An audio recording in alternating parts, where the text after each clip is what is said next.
Hello everyone, I am Ritesh Sohan working as an assistant professor in computer engineering department of Mahatma Gandhi Institute of Technical Education and Research Center, Navsari.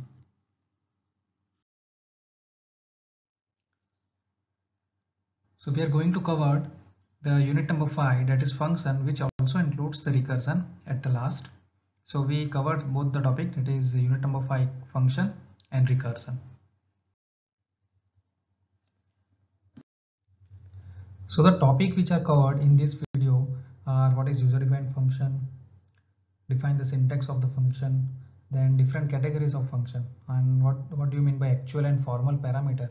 We are going to learn actual and formal with example, then call by value and call by reference of a function, and then we see the recursive function. So first of all, what is function? So a function is a block of code that performs a specific task. Suppose you need to create a program to create a circle and color it. You can create two functions to solve this problem. First function is for creating the circle, and second function is for color that particular circle. So function is a block of code that performs a specific task. The functions which are created by programmer are called user defined functions. The functions which are inbuilt in the compiler are known as system function. So the function which are created by user, that is by ourselves, that is known as user defined function, and which is inbuilt is known as system function. So it has a unique name and it is reusable, that is it can be called from any part of the program. Okay, the function has the unique name. While you are defining the function, it must be a unique name. With the help of that particular name, you can call that particular function anytime in the program. So parameters or argument passing to the function is optional. It is not mandatory to pass the argument or parameter within the function. It is optional to return a value to the calling function. So this return is also optional. If you want to return something to the calling function, you can return, otherwise it's okay. So function which is not returning any value from the function, the return type is void. Suppose you are not using return, okay, you are not returning anything to the calling function, then you have to use which keyword, void keyword, okay, with their type, the function type. So while using the function, three things are important. We are going to learn one by one. First one is function declaration. So it is like a variable. All functions must be declared before they are used. Okay, what we do in variable, first we declare the variable and then only then we can able to use that particular variable. Similarly in function also, you have to define first and then you can call that particular function to run the block of code. Okay, so the function declaration is also known as function prototype or function signature. It consists of 4 parts. It is important. First one is function type. What is the type of that particular function? It may be integer, it may be float, it may be in character. Okay, so it indicates the return type. If you are not returning, as I said earlier, if you're not returning anything, you have to specify the type as a void. Okay, but if you are returning integer, so you have to mention that the function returning the integer. Okay, second one is function name. It must be unique. Third one is parameter list. If you are going to call with the argument, then you have to use this list of parameter. And last one is terminating symbol, that is semicolon. So the simple example of that function is, first you have to write here return type. Okay, if you are not returning anything, you have to write here void. Then the function name, whatever you want to give, and then the list of argument or the list of parameter, and it must be end with semicolon. Here is the simple example, like integer is the returning type. If I am not returning anything from the calling function, then we have to write here void. Then sum is my function name, and the argument which I am going to use is integer. So it may be any number in integer as an argument. In this example, The function return type is integer, name of the function is sum, and two parameters are passed to the function and both are integer. The second thing is function definition. It is also known as a function implementation. It has two parts. First one is function header. It is same as function declaration but with argument name. Okay. And second one is function body. It is the actual logic, or it is, you can say, the actual coding from which you want to get from the calling function. Okay, that will be done in function body. And third one is function call. Function is invoked or called from main function or other function, that is known as function call. Okay.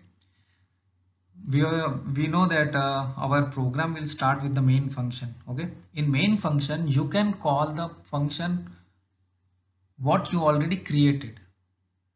Okay, from the main function you have to call, not from the outside the main function. So function can be called by simply using a function name followed by a list of actual parameter enclosed in the parenthesis. This all we are going to learn in next to next slide with example. Okay. So this is a general syntax or structure of a function where you define the function. So first we have to write the return type, then function name, then list of argument, and this is the main logic of your function. Okay. Suppose you want to define a function for addition of two number. So simply what is your return type? It's an integer. Then function name, suppose I'm taking sum, and there are two argument, that is number 1 and number 2. And what I do in the body of this function, I simply do c equal to number 1 plus number 2, and I have to return c. Okay. So whenever return keyword is encountered, the calling function gets the result of that addition of that two number. Okay, let's see with the example. So this is a simple example for addition of two number using function. This is most important for our examination also. So you have to keep in your mind that you have to declare a function outside the main function. Okay, not in the main function. So I'm declaring this function that whose return type is integer, function name is sum, and there are total two arguments. Okay, and what we do for function definition, simply you have to choose a formal argument. I am taking integer x and integer y. You can take any variable. Then for storing the addition of two numbers, which is in x and y, I take another variable, that is result.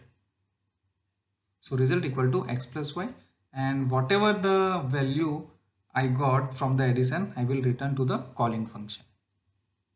Okay, so what is in the main function? I have to declare integer a and b, and answer for storing the two number. From user, I have to take two values. That's why here return scanf %t, and a and y. Here you have to note that x and y are the formal argument and a and b are the actual argument. So the value of a and b are copied to variable x and y whenever the function sum is called. Okay. Now what is my next statement? That is answer equal to sum a comma b. So sum function will be called. So it will be directly go to the function definition. Okay, whatever the value of a will be allocated to x, and whatever the value of b will be allocated to y, because it's an formal argument. Okay, so whenever return will be called, it will be directly gives and store the answer to the answer variable, that is a and s, and we have to simply print that particular variable. For example, here you entered a equal to 5 and b equal to 5. Okay, so this function will be called, that is sum. So it will be directly goes to the function definition, and the value of x, the first argument is 5, and the value of y is also 5, which comes from actual argument b. Okay, now result equal to 5 plus y, that means it will be 10. Then return keyword will be encountered, and the whatever the value of result will be returned to this calling function. Okay, so the value of answer is 10. Okay, we simply printed here. So it's a simple example for addition of two numbers using function. So next one is different categories of function. So function can be classified in one of the following categories based on whether argument are present or not, or whether a value is returned or not. For example, if you want to call a function with no argument and no return value, so what we have to do, we have to write void, and in the bracket you have to write void, because you are passing nothing. And what is the return type of this particular function? Nothing, that is void. Okay, so function with no argument, that means you have to write void, and no return value, that's why you are written here void instead of integer. Okay, next one is function with no argument and return a value. So this function will return a value. It may be integer, it may be float. Okay, but arguments are not there, that's why we have to write here void. Next, function with argument and no return value. So you can see here is an argument, but the return value is void, because we don't want to return the value from the function definition. Next, function with argument and one return value. Okay, so function with argument, that means we have some argument, it may be 1 or 2 or 3, and one return value from the definition, that's why what we have to write here integer. Let's see all of this with the help of example. First one is function with no argument and no return value. So when the function has no argument, it does not receive any data from the calling function. So when it does not return a value, the calling function does not receive any data from the called function. So in fact, there is no data transfer between the calling function and the called function. In previous example, we see that there is a calling function, that is sum, and we add two number and return the result to that particular calling function. But here we don't have to transfer any data from the calling function to the called function.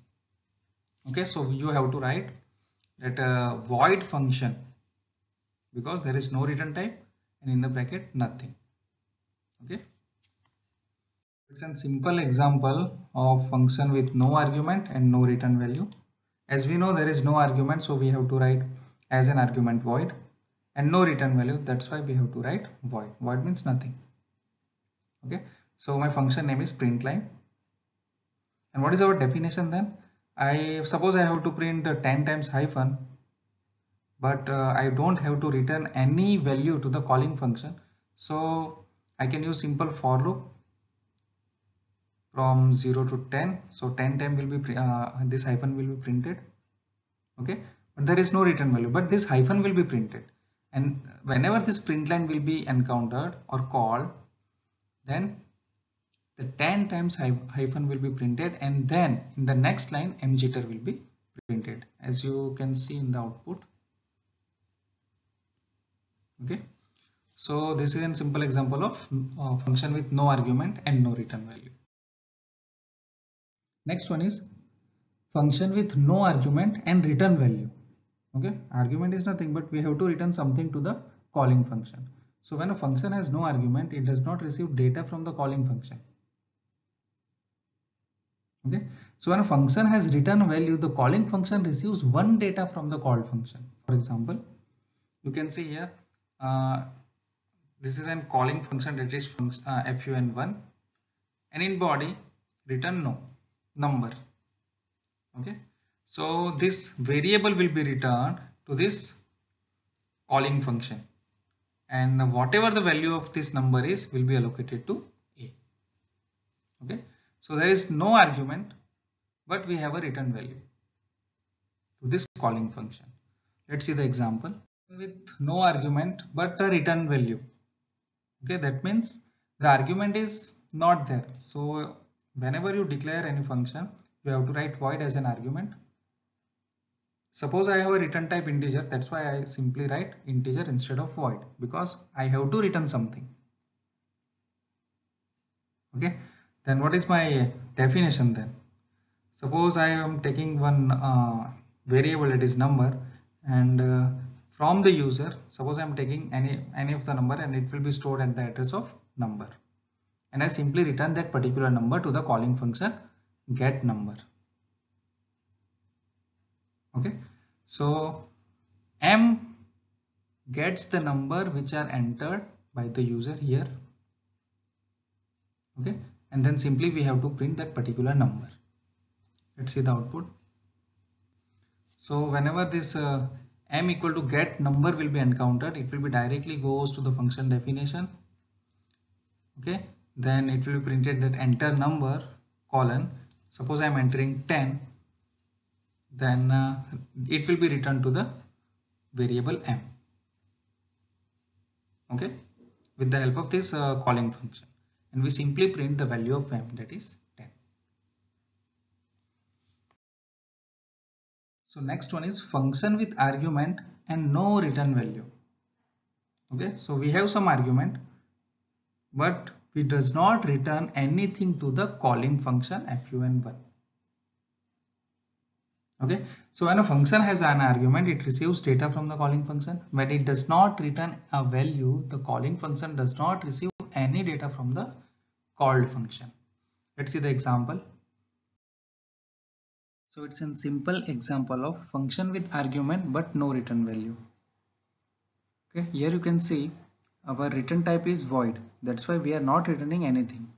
And our function name is sum, and which have two arguments. Okay, so whenever this sum will be called, so it will be go to the function definition, that is here. Okay, here it is checked. Suppose I am entering number 1 is 5 and number 2 is 10. So it checks that number 1 is greater than number 2. No. So else part will be printed. That's it. There is no return the value by the definition to the calling function. Okay, so this will be printed and the program will be terminated. Next one is function with argument. So our function has an argument and also have a return value. Okay, so whenever this function will be called, it has some argument. Okay, so this data will be passed to the definition. It will be allocated to f, and whatever this statement will be executed, then whatever the value of e will be returned to the calling function, that is fun1a, and it will be allocated to the variable b. So when a function has an argument, it receives data from the calling function, and when a function has a return value, the calling function receives any data from the called function. Obviously, when we return something, it will be allocated to the calling function, and the variable, that is b equal to fun1 in the bracket a. So the whatever will be returned from the definition will be allocated to variable b. So this type of function has an argument. It also has an return value. So it's an example of function with argument and return value. Okay, because it's an function with a return value, that's why we are return here data type integer. Okay, if we are not returning anything, we have to simply write here void. So there are two numbers. We have to perform the addition of two numbers. Okay, so suppose number 1's value is 5 and number 2 value is 10. Then what is the statement? That s equal to this sum function will be called. And where is the function definition here? Okay, so 5 is allocated to here number 1 variable, and 10 is allocated to number 2 variable. Okay, I am once again declaring one variable, that is z, whose data type is integer, and simply assign the addition of number 1 and number 2 to the variable z. So I have to return this variable z. That's why I am returning here return z. Okay, so 15 is the answer of 5 plus 10 will be returned to the calling function, and it is allocated to the variable s, and simply we are printing here the value of s. Okay, so this is an example of function with argument and have a return value. So it's an example to demonstrate the function, that is find out the maximum out of 3 numbers using function. Okay, so in this program we are not returning anything from the calling function, from the function definition. That's why I am using here void, and max is my function name, and total there are 3 arguments. Okay, we are entering the number like enter first number by the user, which is stored in variable a, second number is stored in variable b, and third number is stored in variable c. Then we call the function max with the argument a, b and c. Okay, so whenever this function will be called, it will be go to the definition. Here is the definition.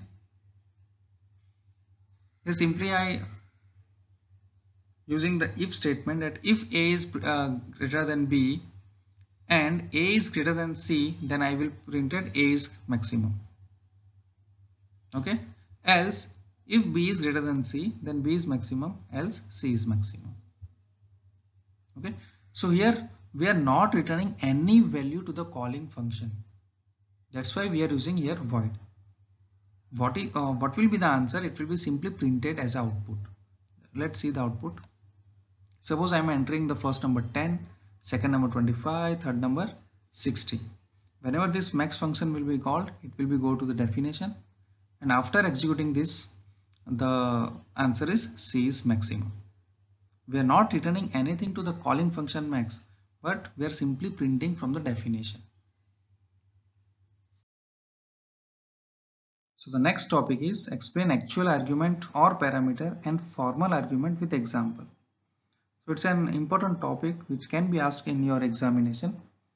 So the argument passed to the function during the function calling are called actual arguments, and arguments received in the definition, wherever we are defining the function definition, okay, whenever the actual argument will be received to the definition, that particular argument is known as formal argument. Okay, let's see the example. So here we declare the function, that is integer, because we are returning something, that's why I am written here integer. Then max is a function name, and there are 2 arguments whose data type is integer. Okay, so I am taking here a equal to 5, b equal to 3, and one variable answer, and answer equal to max. We are calling max function a and b. Here a and b is an actual argument which we are passing to the formal argument. Formal argument variable may be changed. It may be xy, it may be cd, it may be a or b. It may be similar as an actual argument. Okay, so this the value of a is going to be allocated to x, and the value of b is going to allocated to y variable. That's why these variables or these arguments are known as formal argument. Okay, so whenever we the argument which are in the calling function, that are an actual argument, and the argument which are in the function definition, that are known as formal argument. The next topic is explain call by value, that is pass by value, and call by reference with example. So the parameter can be passed in 2 ways during the function calling. It may be called by value or it may be called by reference. Let's see one by one.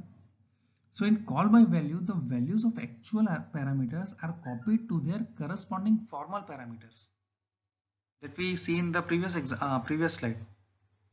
Okay, that is call by value, because we are using 2 argument as an actual argument which are going to be copied in x and y. That is our formal argument.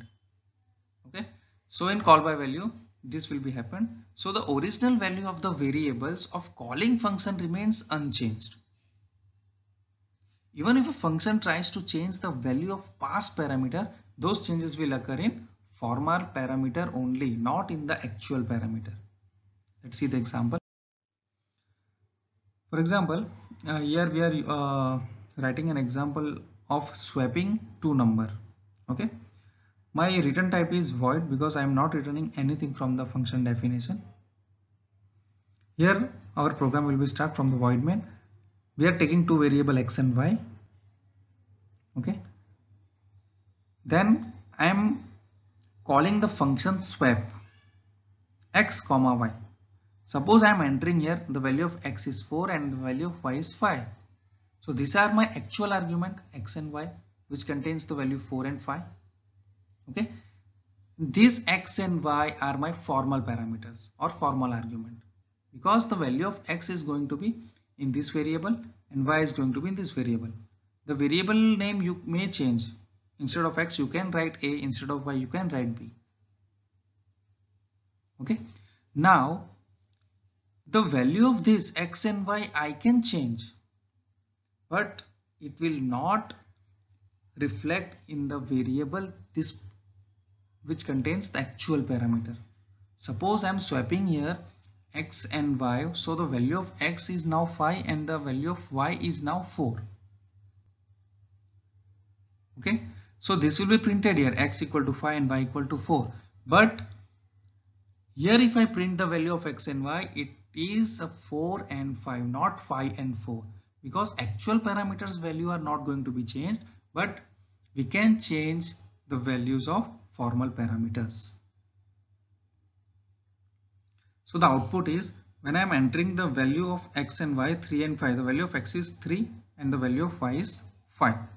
Okay, then directly swap function will be called. Okay, whenever the swap function will be called, this statement will be executed, and the value of here x is, you can see here the value of x is now 5 after swapping and the value of y is 3. Okay, this is completed. Next, when I print the actual arguments value, that is here x and y, the value is unchanged. You can see here 3 and 5 as it is. Okay, so it's a call by value. What is then call by reference? Okay, in call by reference, the address of the actual parameter is passed as an argument to the called function. So address is denoted by the and sign. Okay, so the original content of the calling function can be changed because we are dealing with the address of that particular variable. So call by reference is used whenever we want to change the value of local variable through the function. Let's see the example. So here you can see I'm using void because I'm not returning anything. This is a function name. Here I'm once again using variable x and y. Okay, then in the actual parameter I am using address of x and address of y.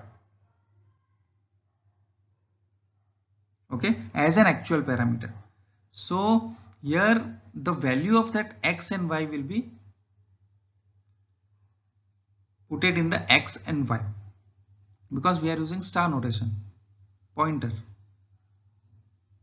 Okay, so the value inside the swap function, here you can see the output, that first I am entering the value of x is 3 and the value of y is 5. Okay, because I am dealing with the address, I am changing the value of x and y, that is 5 and 3. Okay, because I am dealing with the address. That's why the value of this x and y is also 5 and 3. Okay, so this is what the call by reference is. The next topic is, what do you mean by recursive function? Explained with an example. So recursive function is a function that calls itself. So if a function calls itself, then it is known as recursion. It's a simple definition that if a function calls itself, then it is known as recursion. Recursion is thus the process defining something in terms of itself. Suppose we want to calculate the factorial of a given number, then in terms of recursion, we can write it as n factorial equal to n star into n minus 1 factorial. Okay, suppose I am writing either 5 factorial, then I have to recursively call that n 5 factorial equal to 5 into 4 into 3 into 2 into 1. Okay, so whatever the answer is, it is a factorial of that particular number. So first we find what is n minus 1 factorial and then multiply it by n. The n minus 1 factorial is computed as n minus 1 factorial equal to 1 factorial, which is 1. Suppose we are finding factorial of 4, then 4 into 3. Okay, then we have to find 3 factorial, that is 3 into 2, 2 factorial, 2 into 1, 1 factorial is 1. Okay, so terminating condition is what? Terminating condition must be there which can be terminate the chain of process, otherwise it will be lead to the infinite number of process.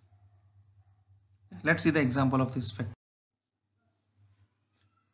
Suppose I am finding the factorial of 4, then I have to multiply 4 into 3.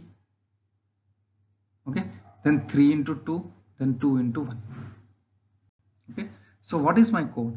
Like f equal to 4 into, once again I am calling that particular function, that is fact3.